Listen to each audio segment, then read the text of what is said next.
Ассалаумағалейкум, құрметті тыңдаушылар. Бүгін біздің тақырыбымыз қажетті қорғаныс шегі. Қылмыстық кодексінің 32-ші бабы. Қажетті қорғаныс бұл адамның жеке басын және қорғаушы мен басқа адамдардың құқықтарын, сондай-ақ қоғам мен мемлекеттік мүдделерін әлеуметтік қауіпті қастандықтан, оның ішінде қастандық жасайтын адамға зиян келтіруден қорғау. Барлық адамдар қажетті қорғануға тең құқылы. Егер қажетті қорғаныс шегінен асып кетпесе, яғни қоғамның немесе мемлекеттің мүдделерін заңмен қорғалатын адамның немесе үйдің, мүліктің, жердің және басқа да құқықтарды қорғаушының немесе қорғалатын адамдардың құқықтарын қорғау кезінде қылмыс жасаған адамға зиян келтірілсе, бұл қылмыс болып табылмайды. Қажетті қорғаныс шегінен асып кету, қорғаныстың қол сұғушылықтың сипаты мен қоғамдық қауіптілік дәрежесіне нақты сәйкес келмеуінен болады. Нәтижесінде қастандық істеушіге жағдайға байланысты емес нақты зиян келтіріледі.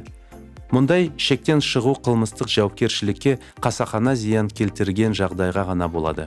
Қастандық түрі болған жағдайда, яғни қарулы шабуыл не зорлық зомбылықпен байланысты немесе осындай зорлық зомбылықтың тікелей қаупі болған кезде немесе үйге зорлықпен басып кірген басқа да қол сұғушылықты болдырмау кезінде адамның өміріне қастандық жасаушы адамға зиян келтіру қажетті қорғаныс шегінен асу болып саналмайды. Сондай-ақ шабуылдың кенеттен болуына байланысты қорғаушы шабуылдың қауіптілік дәрежесі мен сипатын нақты объективті түрде бағалай алмаған жағдайда да қажет қорғаныс шегінен асқанын білдірмейді.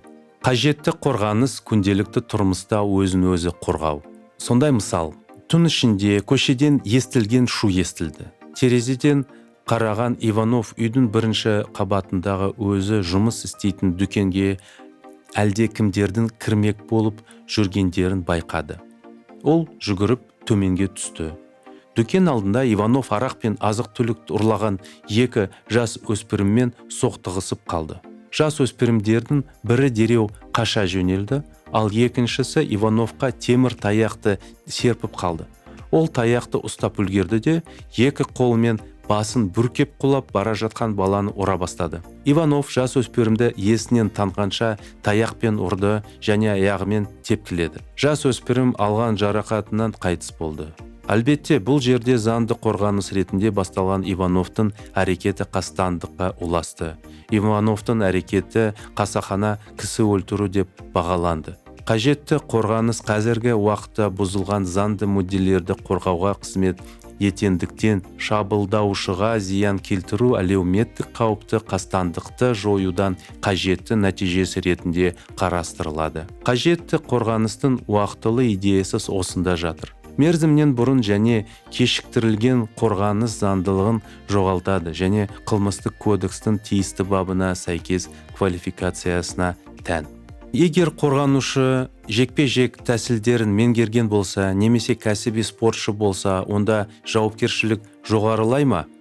Сондай сұрақты бар. Бұл қылмыстық кодекстің баптарында да, Қазақстан Республикасы қарулы күштерінің нормативтік қаулысында да айтылмаған. Сондықтан бұл актінің біліктілігіне ықпал етпейді де болжауға болады. Шабуыл жасаушыда қару жарақтың болу бұл қажетті қорғаныс шегінен асатын жағдай. Жоғарғы сотының қажетті қорғаныс туралы заңнаманы қолдану туралы 2007 жылғы нормативтік қаулысына сәйкес шабуылдаушы басқа заттармен, мысалы шаруашылық, тұрмыстық және басқа мақсаттағы заттармен, балғамен, балта, ас үй, пышағымен, зат, тас, таяқ, кірпіш және тағы басқа немесе басқа тітіргендіргіш бүріккіштермен қаруланып, оның келтірген зияны қажетті қорғаныс шегінен аспаған жағдайда ғана алынып тасталады.